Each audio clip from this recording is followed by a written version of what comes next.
Bismillahirrahmanirrahim. Assalamualaikum warahmatullahi wabarakatuh.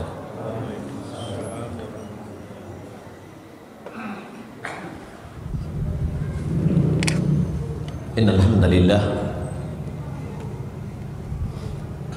nahmaduhu wa nasta'inuhu wa nastaghfiruh wa na'udzu billahi min shururi anfusina wa min sayyiati a'malina.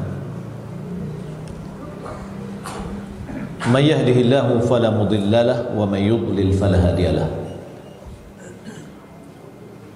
Wa asyhadu an la ilaha illallah wahdahu la syarika lahu.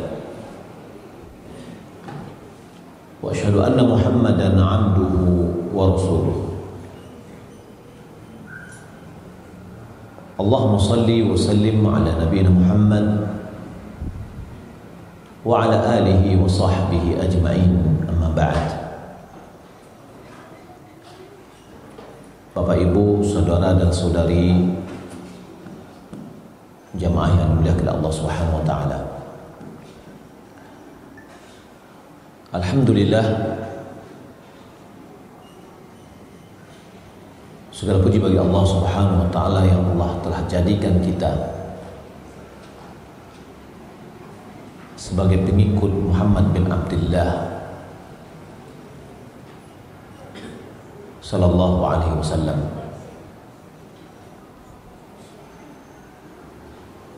Yang Allah Subhanahu wa taala telah jadikan kita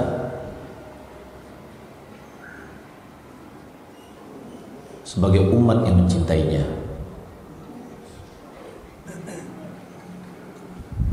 Semoga Allah Subhanahu wa taala selalu menjaga keadaan kita ini sampai wafat kita. Salawat dan salam semoga dan anugerah kepada Allah Subhanahu wa taala kepada Nabi kita Muhammad sallallahu alaihi wasallam. Allahumma shalli ala Muhammad wa ala ali Muhammad.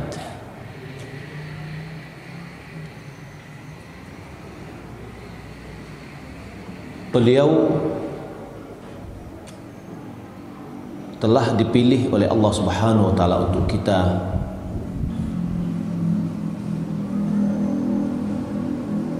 ikuti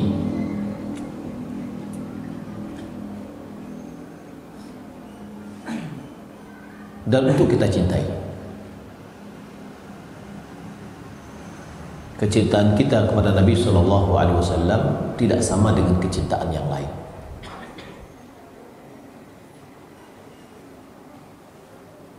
Kecintaan kita kepada Nabi adalah pokok dasar dari keimanan. Cinta kita kepada Nabi adalah salah satu ibadah yang agung kita mendekatkan diri kepada Allah. Malahan tidaklah sempurna keimanan seseorang sampai dia menjadikan Rasulullah SAW yang lebih dia cintai daripada yang lain. La yu'minu ahadukum hatta akuna ahabba ilaihi min malihi wa nafsihi wa waladihi wa nasi ajma'in. Tidaklah sempurna keimanan seseorang sampai aku dijadikan lebih dia cintai daripada hartanya, jiwanya, anaknya, dan manusia semuanya.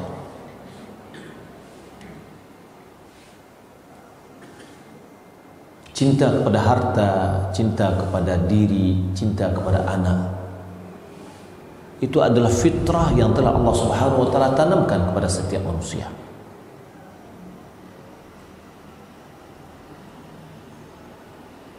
Namun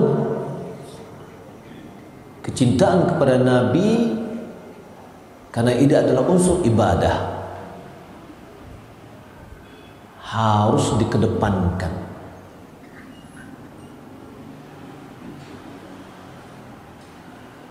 apalagi cinta kepada manusia lain yang memiliki bermacam-macam kepentingan.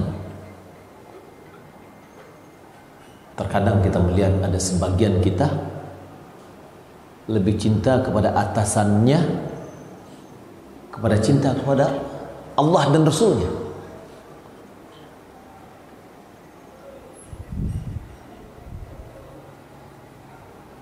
Umar bin Khattab radhiyallahu ta'ala pada suatu hari dia mengatakan, "Ya Rasulullah, la anta ahabbu ilayya min kulli syai'in illa min nafsi." Wahai Rasulullah, sungguh engkau lebih aku cintai dari segala sesuatu kecuali dari diriku. Kata Nabi, "La ya Umar, hatta akuna ahabba ilaika min kulli syai'in hatta min nafsik." Sampai aku lebih engkau cintai dari segala sesuatu, melebihi sampai melebihi dari dirimu. Lalu Umar mengatakan, "Ya Rasulullah, la anta ahabba ilayya min kulli syai'in hatta min nafsi." Ya Rasulullah, sungguh aku cintai daripada segala sesuatu sampai di atas dari diriku sendiri. Lalu Nabi mengatakan, "Al-ana ya Umar." Ini sekarang baru ya Umar. Baru dikatakan dan iman yang sempurna imannya. Lalu bagaimana dengan kita? Sudahkah kita jadikan Rasulullah orang yang terdepan dalam cintaan kita? Atau pada zaman sekarang banyaknya orang yang berkuar-kuar mengatakan dia cinta kepada Rasulullah, tapi realitanya berbeda dengan kenyataan. Bukankah Nabi SAW mengatakan al-bayyinatu ala mudda'i? Bukti harus didatangkan oleh orang yang mendakwakan.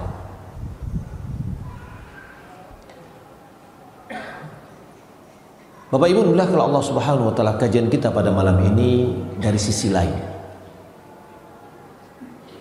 Fenomena kegersangan dengan Rasulullah.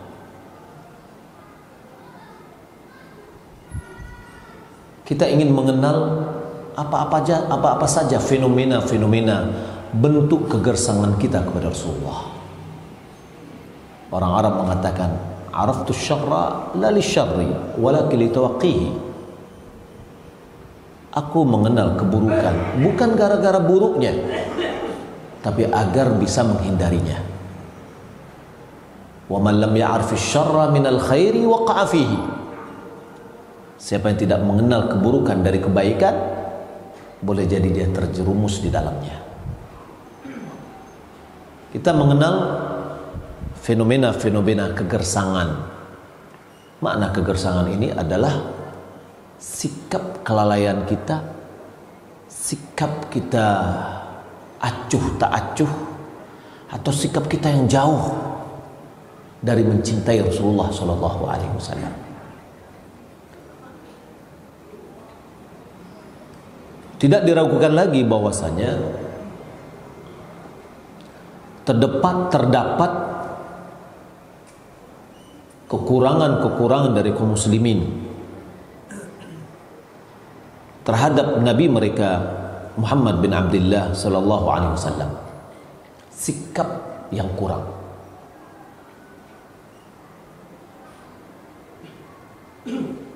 Maka perkara ini perlu kita tinjau, kita ketahui, agar kita bisa memperbaikinya. Hubungan kita kepada Nabi kalau lemah bisa kita perkuat sebelum datang waktu penyesalan, karena penyesalan tidak ada gunanya. Maka dalam pertemuan kita ini kita akan coba mempelajari beberapa fenomena-fenomena yang menunjukkan fenomena itu adalah bentuk kegersangan kita dengan Rasulullah. Yang pertama adalah sikap jauh dari sunnah secara batin, secara keyakinan. Apa yang dimaksud dengan jauh dari sunnah secara batin? Yaitu dengan merubah ibadah-ibadah yang kita lakukan menjadi adat dan kebiasaan. Ibadah, lalu kita jadikan itu adalah semacam tradisi, rutinitas, sehingga kita lupa merasakan atau menilai, dan lupa kita berharap untuk mendapatkan pahala dalam ibadah itu. Karena kita sudah beranggapan itu adalah sebuah rutinitas. Contohlah, sholat misalkan. Kadang-kadang di antara kita sebantayo ambo kerajuan rutinitas ambo sebantakwa. Apa kewajiban sholat?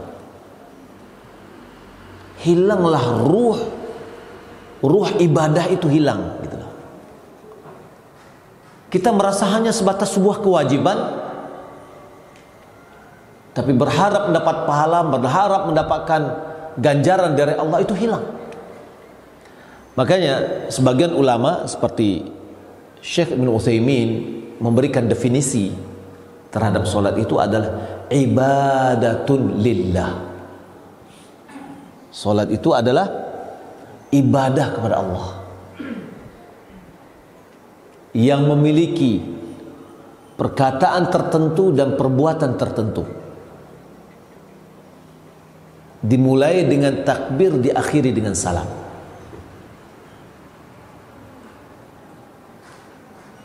Nah, ketika kita mengetahui itu definisinya, bahwasanya ini adalah ibadah kepada Allah, itu mendorong kita bahwa kita berdiri ini bukan melaksanakan rutinitas, tapi sedang berhadapan dengan Allah, ingin mengharapkan pahala dari Allah.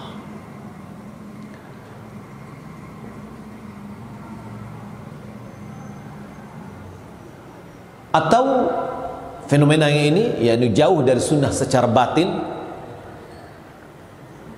meninggalkan pengikutan kita kepada Rasulullah dan tidak mengagungkannya,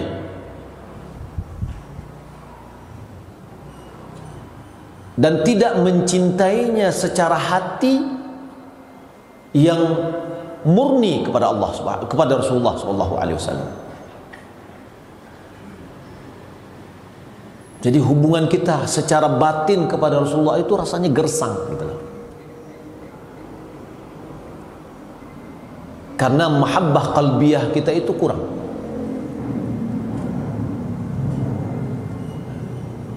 Sehingga kita tidak bisa mengagungkan Rasulullah SAW, memuliakannya.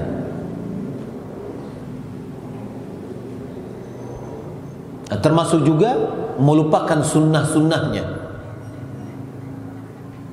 tidak mengajarkan sunnah-sunnah Nabi, tidak memberikan dorongan untuk melakukan sunnah Nabi, tidak memuliakan sunnah Nabi. Itu adalah bentuk dari kegersangan. Imam Malik apabila dia ingin menyampaikan hadis, dia mandi dulu, lalu dia berpakaian dengan pakaian indah, dia mengambil wangi-wangian, lalu beliau mengatakan, beginilah aku memuliakan hadis Nabi. Ada kecintaan secara ruhiyah, batiniyahnya itu ada. Sa'id bin Musayyab ketika dia sakit,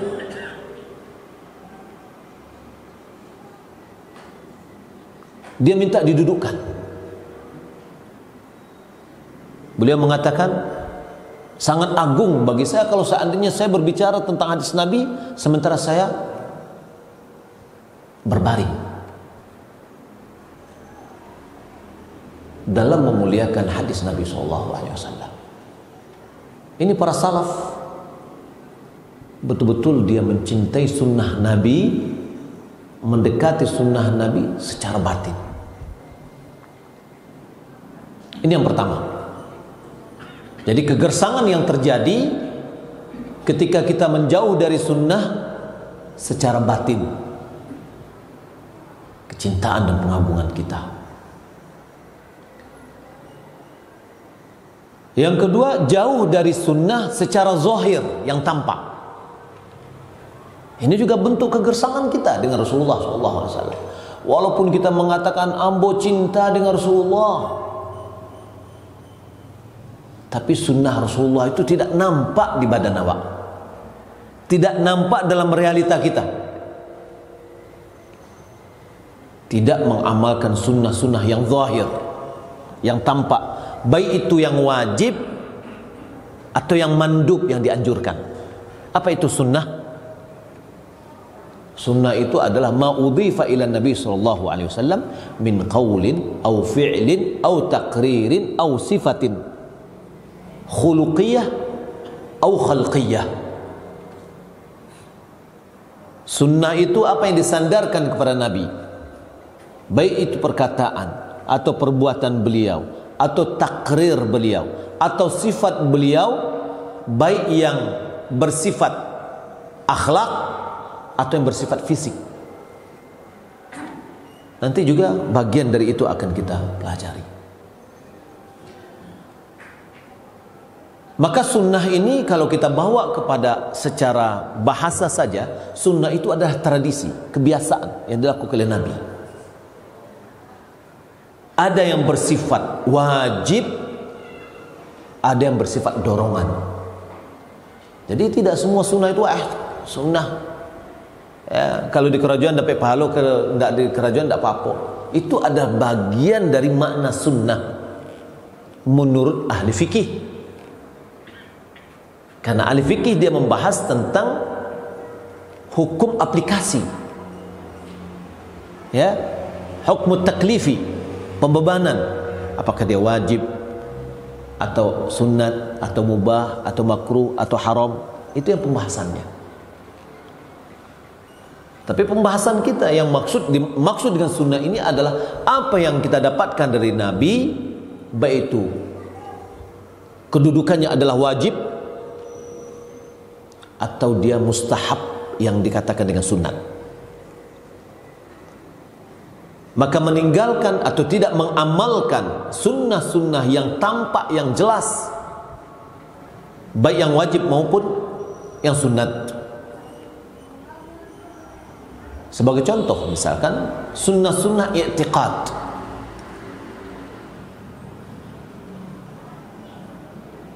Kemudian ya, menjauhi bid'ah pelakunya, meninggalkan pelaku-pelaku bid'ah. Ini adalah bagian dari bentuk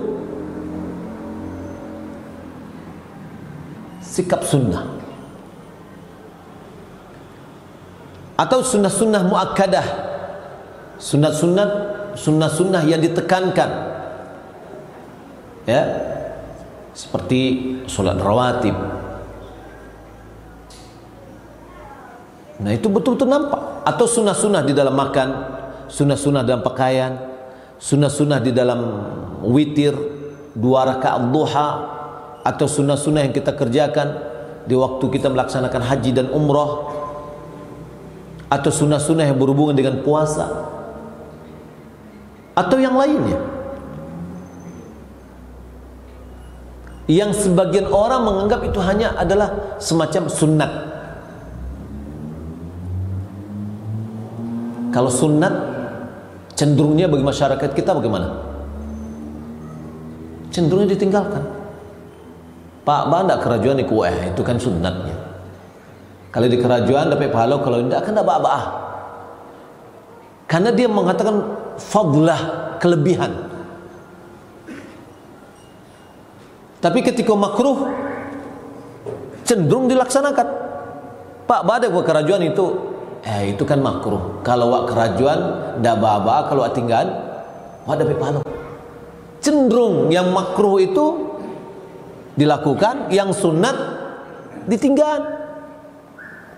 Sementara kalau kita lihat dalam pembagian taklifi, sunat itu apa? Dia adalah perintah. Kalau dalam pembagian fikih, dia adalah perintah, tapi dalam bentuk anjuran. Kalau perintah dalam bentuk pelaziman, namanya wajib. Ya. Kemudian makruh itu adalah bagian dari larangan. Larangan yang bersifat penekanan itu namanya haram. Harus ditinggalkan, itu namanya haram. Larangan yang bersifat anjuran, kalau bisa ditinggalkan, nah gitu. Situlah baru jatuhnya makruh. Kedua-duanya tercela. Ya. Melaksanakan yang dilarang walaupun dalam sifat dalam bentuk anjuran tetap juga tercela. Makanya makna di antara konsekuensi dari syahadat kita kepada Rasulullah wa asyhadu anna Muhammadar Rasulullah yaitu ijtinabu ma naha anhu wa zajar, meninggalkan apa yang dilarang oleh Nabi dan apa yang dicelanya. Ketika Nabi mencelanya berarti itu adalah tidak boleh, tidak baik untuk dilakukan. Nah, maka meninggalkan sunnah-sunnah yang tampak di sini, perbuatan-perbuatan baik itu dalam berupa yang wajib atau anjuran, ini juga bentuk kegersangan kita. Ya, orang yang tidak pernah sholat sunat itu berarti gersang dia kepada Rasulullah. Orang yang tidak menghiraukan sunnah-sunnah makan, ya kok makan entah jauh tangan kida entah jauh apa, tidak dihiraukan, itu kegersangan. Tapi ketika dia memperhatikan sunnah-sunnah makan, ya, makan apa sunnah-sunnahnya? Membaca bismillah sebelum makan, makan dengan tangan kanan, makan barang yang dekat dengan dia. Itu ada pengagungan, mengagungkan Rasulullah, mencintai Rasulullah, memuliakan Rasulullah. Pakai sandal, banyak di antara kita yang tidak paham. Subhanallah, di situ ada sunnahnya. Memakai dengan mendulukan yang kanan, ketika membuka kita dulukan yang kiri. Kalau pakai sandal tidak boleh pakai sebalah. Ya. Hal-hal yang seperti ini terkadang dilecehkan, tidak dihiraukan, dan ini adalah bentuk dari kegersangan kita dengan Rasulullah.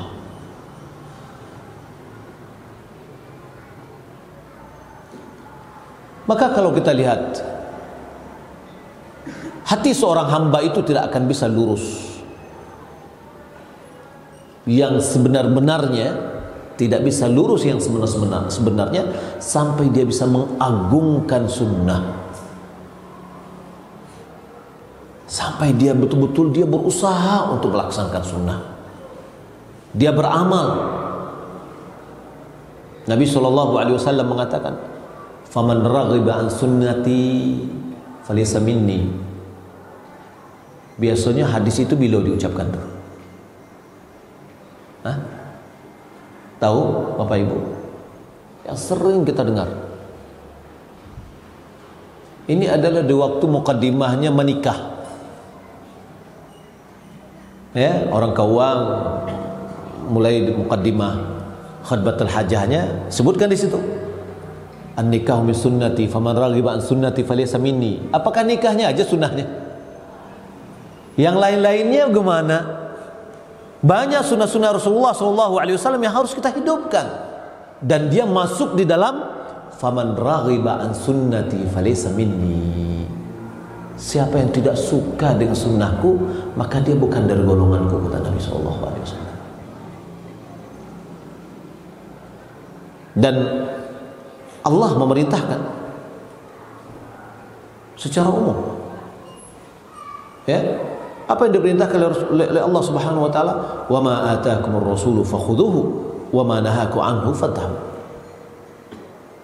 Ini perintah Allah Subhanahu wa taala agar kita bisa menjalankan, mengambil apa yang dibawa oleh Rasulullah, meninggalkan apa yang dilarang.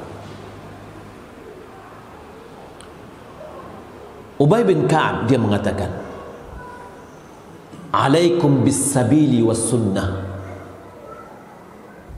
Pegang teguhlah, ambillah oleh kalian jalan ini dan sunnah ini.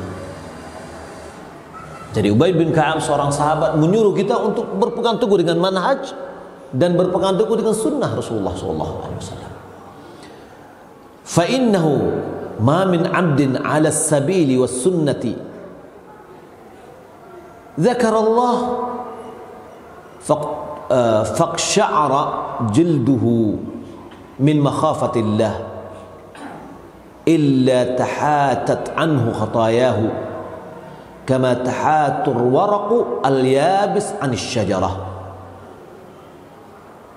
Sesungguhnya tidak ada seorang hamba yang berada di atas manhaj, berada di atas sunnah, lalu dia menyebut Allah Subhanahu wa taala, kulitnya bergemetar, ya, bulu romanya berdiri, disebabkan karena takut kepada Allah Subhanahu wa taala, kecuali dosa-dosanya akan gugur sebagaimana gugurnya daun yang kering dari pohon-pohon.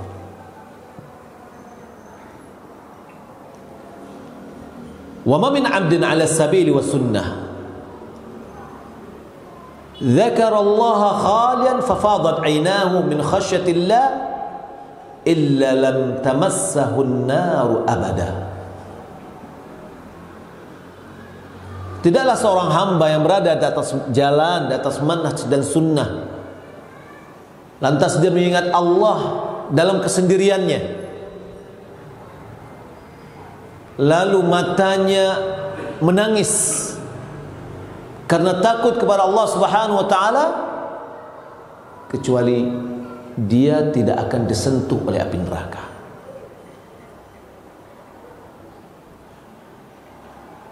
Wa inna iqtisadan fi sabilin wa sunnatin khairun min ijtihadin fi ma khilafa sabilin wa sunnah. Mencukupkan diri di atas jalan dan sunnah itu jauh lebih baik daripada melakukan yang banyak, ibadah yang banyak, bersungguh-sungguh, tapi tidak sesuai dengan sunnah. Yani ketika kita beribadah, kita tahu nih, ini sunnahnya begini, lalu kita batasi diri kita untuk beribadah sesuai dengan sunnah, mungkin 10 ibadah jenis misalkan. Itu lebih baik daripada kita mengerjakan 1000 tapi tidak di atas sunnah.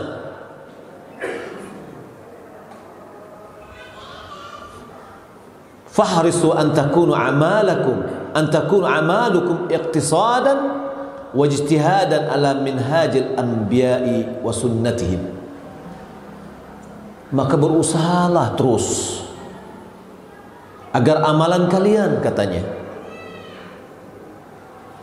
sebatas atau bersungguh-sungguh di atas manhaj para nabi dan di atas sunnah mereka. Ini adalah nasihat Ubay bin Ka'ab, sahabat Nabi yang hidup bersama Nabi dan muayanah, dia betul-betul melihat bagaimana Nabi SAW menjalankan syariat ini.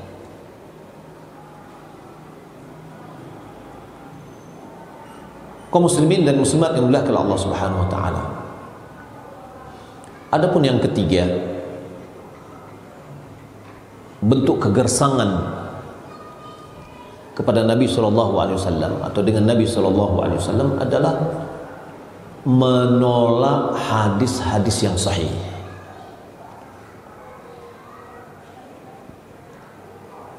Dengan alasan apapun juga, walaupun dengan alasan sedikit.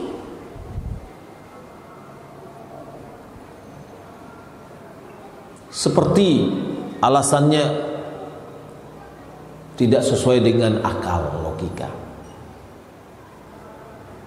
atau dengan alasannya ini tidak bisa, tidak selaras dengan kondisi, tidak cocok dengan keadaan, atau alasannya tidak mungkin kita amalkan sekarang, lalu kita menolak hadis sahih. Atau memang karena sombong untuk tidak menerima hadis-hadis.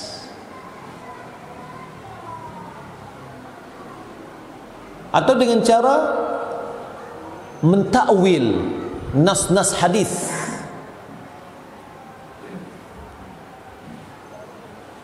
dan memahaminya dengan penyimpangan, atau menolak hadis-hadis karena dianggap dia adalah hadis ahad,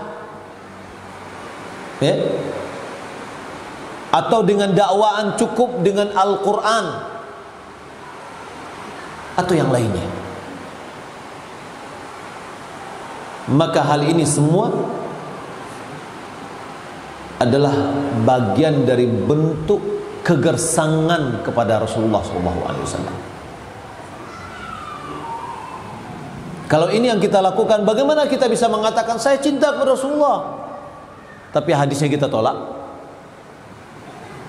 Hadis kita katakan, oh hadis itu tidak bisa dipakai karena tidak masuk akal, modohnya. Oh tidak sesuai, tidak relevan dengan zaman sekarang. Ini adalah bentuk kegersangan kita dengan Rasulullah SAW. Nabi SAW sudah mengingatkan, la alfayanna ahadukum muttaki'an ala arikatihi. Sungguh salah seorang di antara kalian, dia akan duduk di atas sofanya. Yatil amru min amri, datang kepadanya sebuah perintah dari perintahku, kata Nabi, mimma amartu bihi au nahaitu anhu.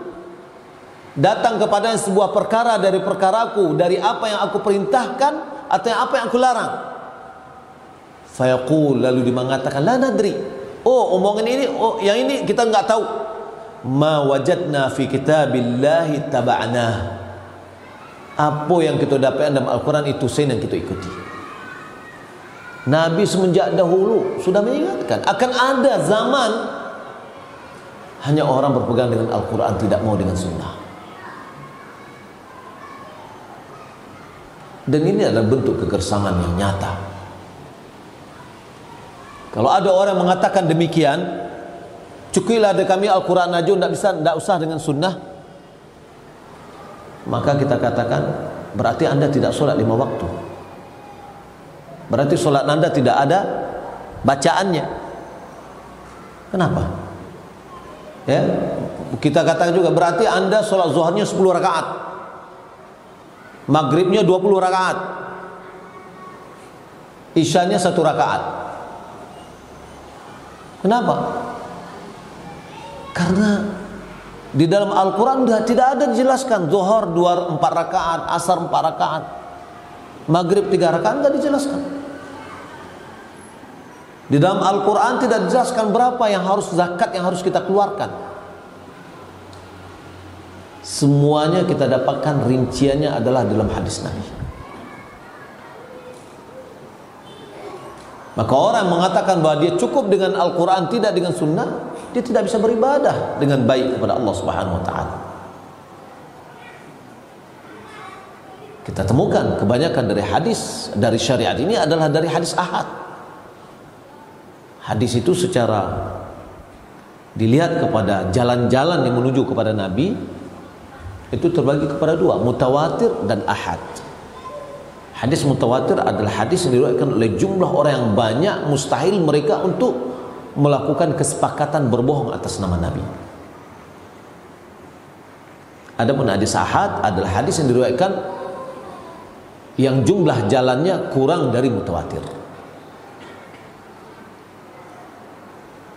Hadis apabila dia sudah memenuhi kriteria keabsahan hadis, maka wajib kita terima.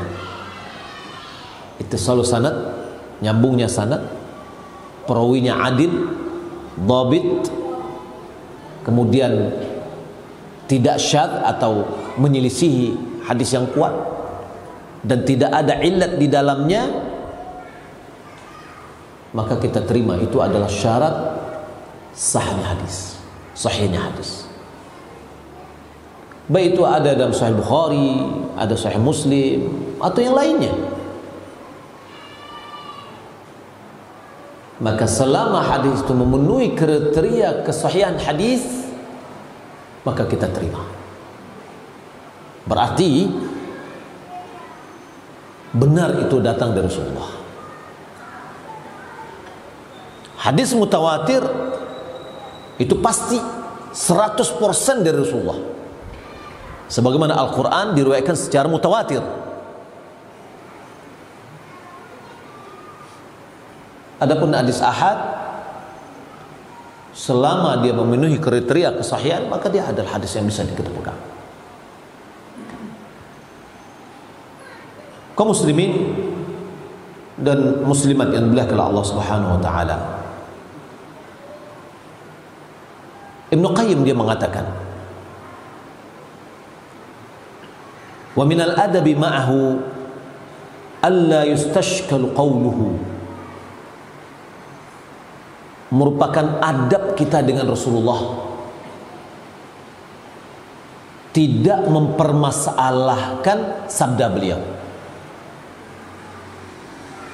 Orang kadang-kadang kan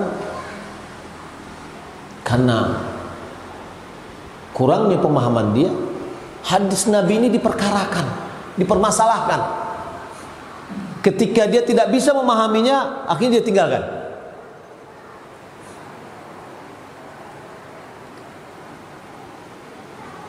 Bal, kata beliau, tustashkalul ara'u liqaulihi. Malahan yang perlu dipermasalahkan itu adalah pendapat-pendapat manusia, dikonfirmasikan kepada hadis Nabi. Bukan hadis Nabi dikonfirmasikan kepada logika. Ya. Wala yu'aradu nassuhu biqiyasin. Nasnya Nabi tidak boleh dikonfirmasikan kepada qiyas, analogika. Bal tuhdarul aqyisah wa tulqa linususihi. Malahan qiyas-qiyas itu hancur dan dibuang, ya, di hadapan nas-nas Rasulullah. Makanya kaidah ulama mengatakan la qiyasa ma'ad dalil atau fi muqabalatid dalil atau fi muqabalatin nusus. Tidak ada qiyas kalau di hadapannya sudah ada dalil. Saya berikan contoh. Ada orang berpendapat ketika kita masuk ke dalam masjid pada saat khatib menyampaikan khutbah,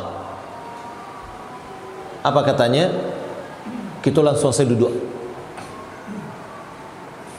Apa alasannya? Karena mendengar khutbah adalah wajib, solat tahiyatul masjid adalah sunat. Qiyasnya, logikanya, maka kita dahulukanlah yang wajib ketimbang dari sunat. Itu logikanya. Tapi logika ini nggak bisa dipakai karena ada nas yang dikeluarkan Bukhari dan Muslim. Idza jaa ahadukumul jum'ah wal imamu yakhtub falyarka' raka'ataini wa tajawaz fihima. Apabila salah seorang di antaramu datang ke Jumat, yakni salat Jumat, imam sedang menyampaikan khutbah, maka solatlah dia 2 rakaat. dan ringankan pada 2 rakaat itu. Jangan balamu-lamunya membaca. Baca Al-Fatihah, kemudian 1 ayat atau 2 ayat setelah itu. Ya. Setelah itu dia mendengar khutbah. Setelah selesai 2 khutbah. Sulaid Al-Ghatafani ketika dia datang ke masjid, dia langsung duduk. Nabi lihat, malah Nabi tanya, berhenti Nabi dari khutbah untuk menanyakan, kamu sudah sholat? Katanya belum. Qum fasalli raka'atain. Berdirilah, sholatlah 2 rakaat. Ini nas namanya. Dalam perkara ini adalah nas. Maka tidak bisa kita kalahkan dengan logika. Maka kalau ada nas, logika hancur. Kalau masih tetap kita memakai logika, ini nggak ada adab kita dengan Rasulullah SAW. Wala yuhrafu kalamuhu an haqiqatihi li khayalin yusammihi ashabuhu ma'qulan. Jangan kita selewengkan perkataan Nabi dari hakikatnya disebabkan oleh khayalan. Ini banyak orang menghayal, oh maknanya hadis begini, dikhayal, wah ini tidak cocok, nggak masuk dalam akal, nah gitu ya. Lalu ditolak hadis ini. Malah dia mengatakan, na'am huwa majhul. Ya, dia adalah majhul, tidak dikenal. Anis sawabi ma'zul. Dan orang tersebut dari kebenaran itu terjauh. Wala yuqafu qabulu ma ja'a bihi ala muwafaqati ahadin. Penerimaan hadis itu tidak berhenti atau tidak didasari karena ada seorang yang menerima. Tidak. Hadis Nabi ada orang menerima atau tidak ada menerima, yang benar dia adalah hadis Nabi, harus kita terima. Dia tidak perlu dulu disepakati atau tidak disepakati. Ya. Fakana hadza min qillatil adab. Malahan kalau kita jadikan standar penerimaan hadis itu berdasarkan disetujui atau tidak disetujui, itu namanya kurang adab bersama Rasulullah SAW. Fahadha min qillatil adab ma'ahu sallallahu alaihi wasallam, bal huwa ainul jur'ah. Malahan ini adalah keberanian ya semata-mata. Maka di sini kaum muslimin dan muslimat yang dimuliakan Allah Subhanahu wa taala, kewajiban kita sebagai seorang yang mencintai Nabi adalah menerima hadisnya. Apakah kita belum sanggup melaksanakan atau tidak, itu lain lagi halnya. Ya, berbeda dengan kita menolaknya. Kita azan dulu, ya, kemudian kita sambung topik yang masih tersisa. Bapak Ibu dimuliakan Allah Subhanahu wa taala, yang keempat, fenomena kegersangan kita dengan Rasulullah SAW adalah meninggalkan riwayat hidup Rasulullah atau sejarah hidup Rasulullah dan sunnah-sunnahnya.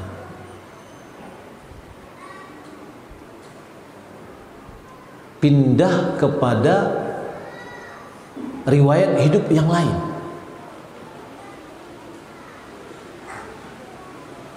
Pada zaman sekarang ini, zaman jurnalistik,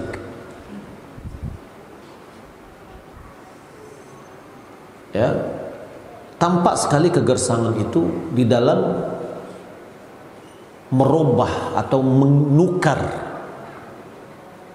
meninggalkan riwayat hidup Nabi, sejarah hidup Nabi dan sunnah-sunnahnya, kejadian-kejadian yang terjadi pada kehidupannya dan amalan-amalan dia, berpindah kepada simbol-simbol tokoh-tokoh lain, tokoh-tokoh dunia timur dan barat.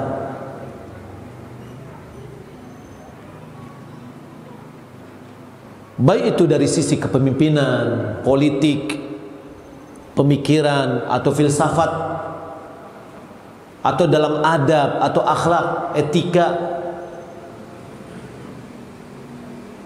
Yang mana mereka yang lebih dimunculkan apa? Tokoh-tokoh. Ya, dalam filsafat misalkan kata-kata Aristoteles yang lebih didahulukan, Plato.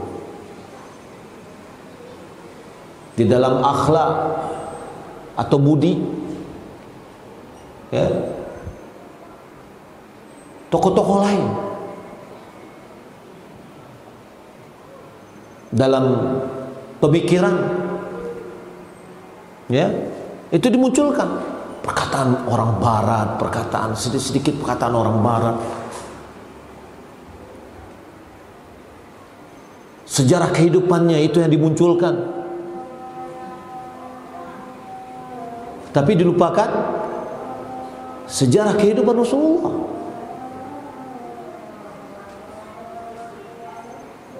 Nah, ini kenyataan yang ada. Kita sebagai seorang muslim, Allah Subhanahu wa taala mengatakan, laqad kana lakum fi Rasulillahi uswatun hasanah. Sungguh telah ada bagimu pada diri Rasulullah suri teladan yang baik. Pada diri Rasulullah, berarti dalam riwayat hidupnya semuanya adalah suri teladan.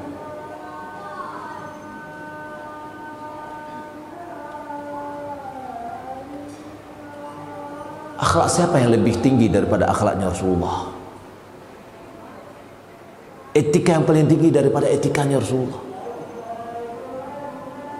Allah telah memujinya. Wa innaka la'ala khuluqin azim. Pujian siapa yang lebih tertinggi dari pujian Allah Subhanahu wa taala? Dan perkataan siapa yang lebih benar dari perkataan Allah Subhanahu wa taala? Gak ada yang lebih dari itu. Lalu kita sebagai seorang yang mengatakan ambo cinta dengan Rasulullah, tapi tidak sedikit pun dari ungkapan-ungkapan perkataan dalam masalah pendidikan, di dalam masalah akhlak, etika, bergaul dengan masyarakat, atau pemikiran, atau politik, atau yang lainnya, jauh dari hidupnya Rasulullah, jauh dari perkataan Rasulullah. Nah, ini bentuk kegersahan kita dengan Rasulullah. Malah kita di antara kita bangga dengan perkataan-perkataan orang barat. Sangat bangga. Ya. Kadang-kadang closing acara tertentu dimunculkan perkataan barat. Subhanallah, semuanya ada pada Rasulullah Sallallahu Alaihi Wasallam. Hanya saja kita tidak tahu.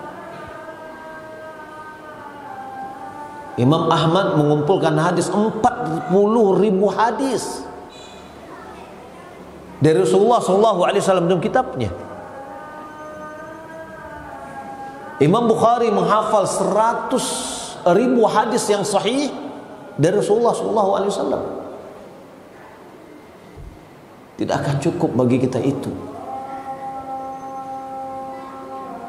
Setiap pembicaraan kita, setiap apa yang kita katakan, kembalikan kepada Rasulullah.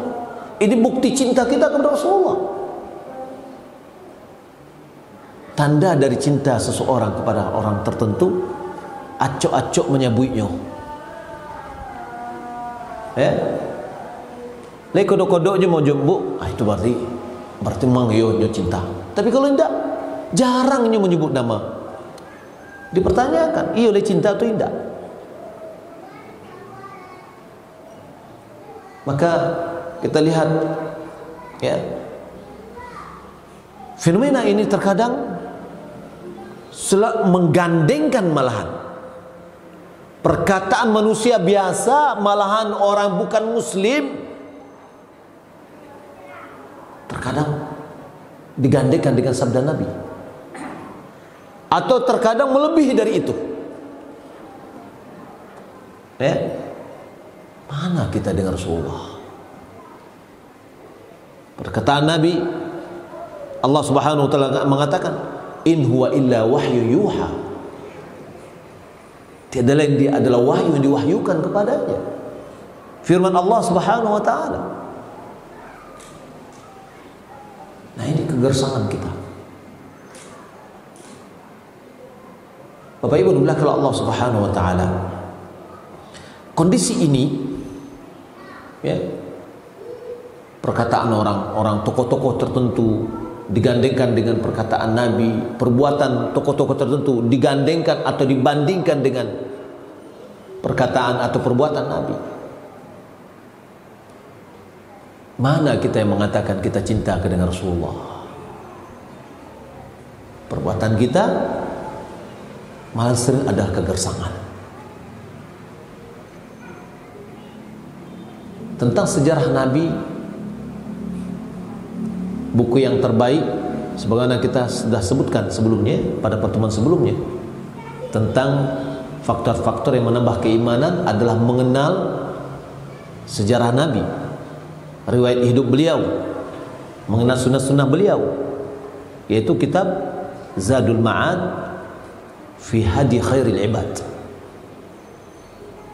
Ini ulama mengatakan ini adalah diantaranya afdal kitab tarikh atau sirah nabawiyah,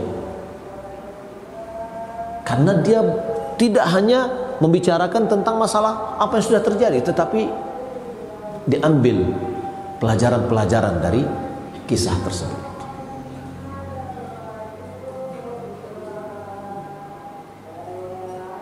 Di antaranya juga adalah mendahulukan perkataan mereka atas perkataan Nabi, perbuatan mereka di atas perbuatan Nabi, kondisi mereka atas kondisi Nabi, malah kita memuja-mujinya. Ya, nah, ini kegersangan yang nyata nih zaman sekarang ini. Malah ketika kita menceritakan sahabat Nabi kecian apa? Kolot, terbelakang. Ya, tidak moderat dan yang lainnya. Subhanallah. Para tokoh-tokoh dunia Muslim apalagi kafir mengakui akan akhlak Rasulullah SAW. Dan itu tidak heran. Kenapa? Karena Allah sudah mengakuinya. Enggak perlu kita ada rekomendasi dari mereka atas akhlaknya Rasulullah SAW. Tapi kita yang kurang mendudukan permasalahan ini. Di antara fenomena kegersangan dengan Rasulullah SAW, hilangnya rasa hormat kita, ya, hilangnya rasa perkataan yang mengungkapkan kehormatan kita kepada hadis Nabi. Dalam bicara kita juga kadang-kadang ada yang remeh ketika hadis Nabi.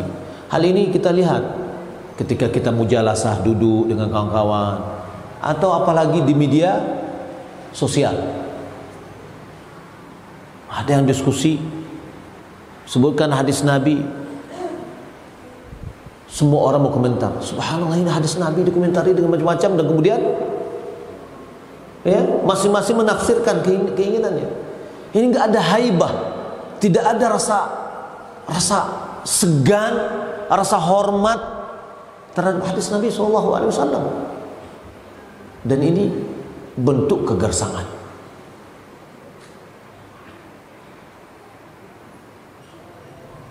Dan ini yang terjadi. Kalau kita lihat awal-awal surat Al-Hujurat, itu adalah adab kita bersama Rasulullah. Tidak boleh mendahulukan perkataan atas perkataan Allah dan Rasul. Ya ayyuhalladzina amanu la tuqaddimu baina yadayillahi wa rasulih. Ibnu Abbas dia mengatakan, la tukhalif qaulallahi wa rasulih. Jangan menyelisihi perkataan Allah dan Rasulnya. Itu maknanya. Kemudian berbicara dengan hadis Nabi, berbicara la tarfa'u aswatakum fawqa sautun nabi. Janganlah kalian mengangkat suara kalian di atas suara Nabi. Ya, Umar bin Khattab Ketika ada dua orang yang bersuara keras di Masjid Nabawi, beliau panggil. Beliau tanya, kalian dari mana? Jawab, dari Taif. Kata Umar, kalau kalian dari penduduk Madinah, saya tonjok perutmu. Sebagai hukuman. Harus beradab. Walaupun Rasulullah SAW sudah meninggal dunia. Kita lihat ulama-ulama sebagaimana telah kita sebutkan tadi, Imam Malik, Abdurrahman bin Mahdi, apabila dia membaca hadis Nabi SAW, dia suruh orang-orang yang hadir untuk diam. Ya, tidak berbicara dengan yang lain.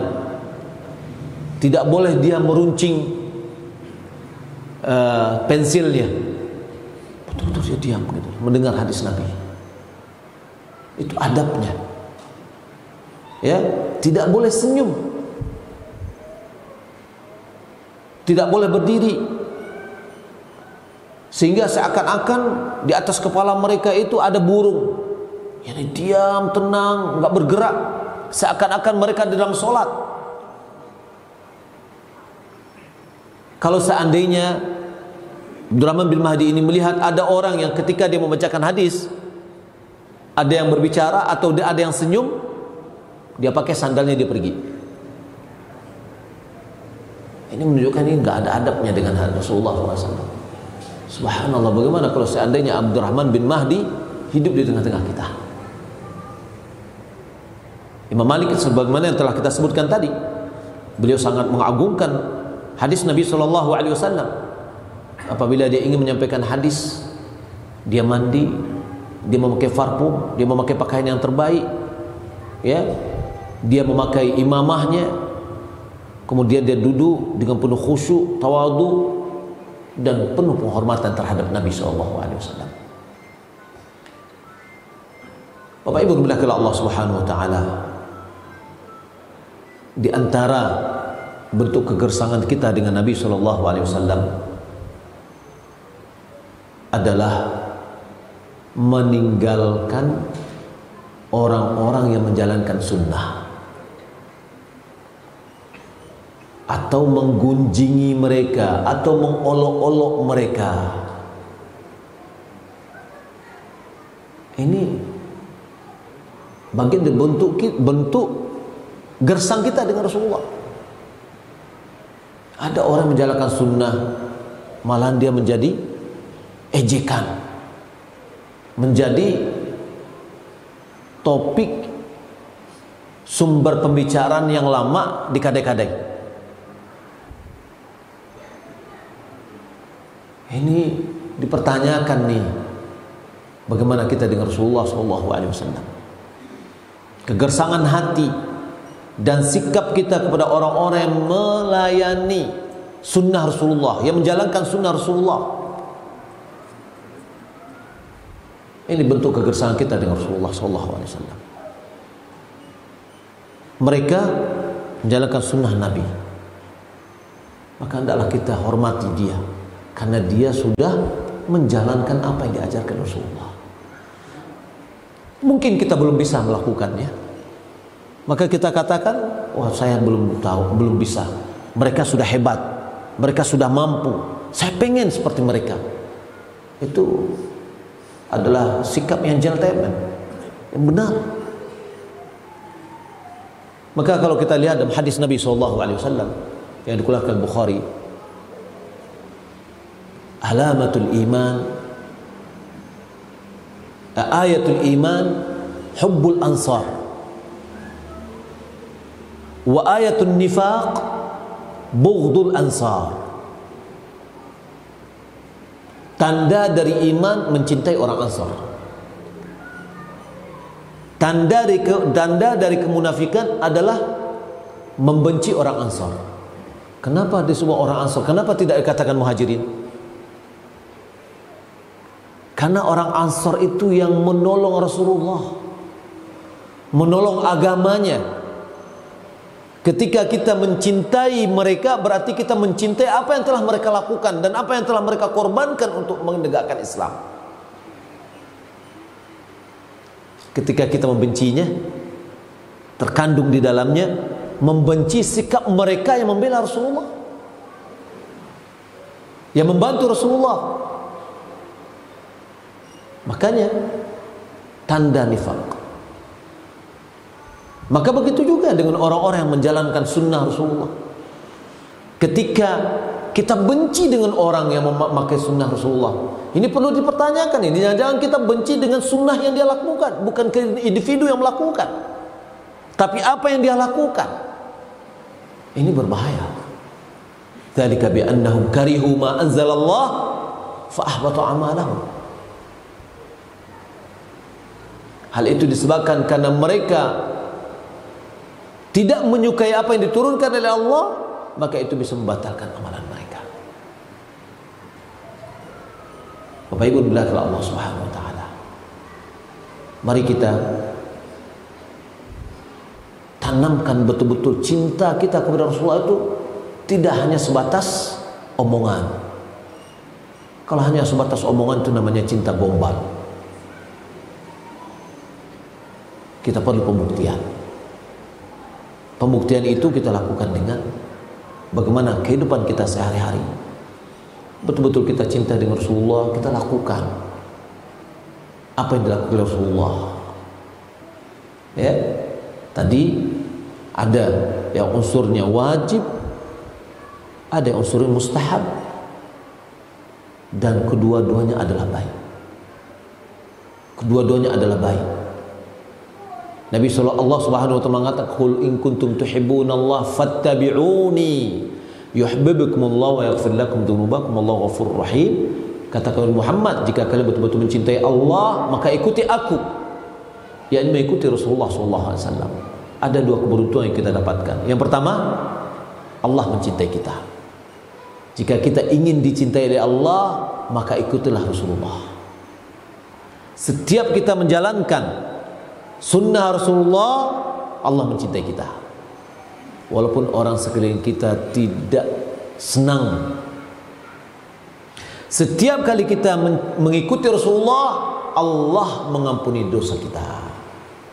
Yuhibbukumullah wa yaghfir lakum dzunubakum. Dua ini saja sudah merupakan keberuntungan yang sangat besar. Dan inilah yang kita lakukan selalu. Kita beribadah untuk apa? Agar kita dicintai oleh Allah, agar dosa-dosa kita diampuni. Maka salah satunya adalah ikuti sunnah Rasulullah, maka Allah akan mencintai kita dan Allah akan mengampuni dosa-dosa kita. Demikian Bapak Ibu yang dimuliakan Allah Subhanahu wa taala, semoga Allah Subhanahu wa taala menjadikan kita orang-orang yang beradab dengan Rasulullah sallallahu alaihi wasallam. Sebenarnya pembahasan kita ini masih ada yang tertinggal, masih banyak ya, tapi kita cukup di sini. Yang sudah ada sudah cukup rasanya kalau bisa kita jalankan. Insya Allah itu akan menambah keimanan kita dan menambah kecintaan kita. Semoga Allah Subhanahu wa taala menjadikan kita orang-orang betul-betul mencintai Rasulullah sallallahu alaihi wasallam. Semoga Allah Subhanahu wa taala kumpulkan kita dengan orang yang kita cintai, yaitu Rasulullah sallallahu alaihi wasallam di dalam surganya nantinya. Amin ya rabbal alamin. Demikian, mudah-mudahan bermanfaat. Sallallahu alaihi wa ala alihi wa sahbihi ajma'in. Wassalamualaikum warahmatullahi wabarakatuh.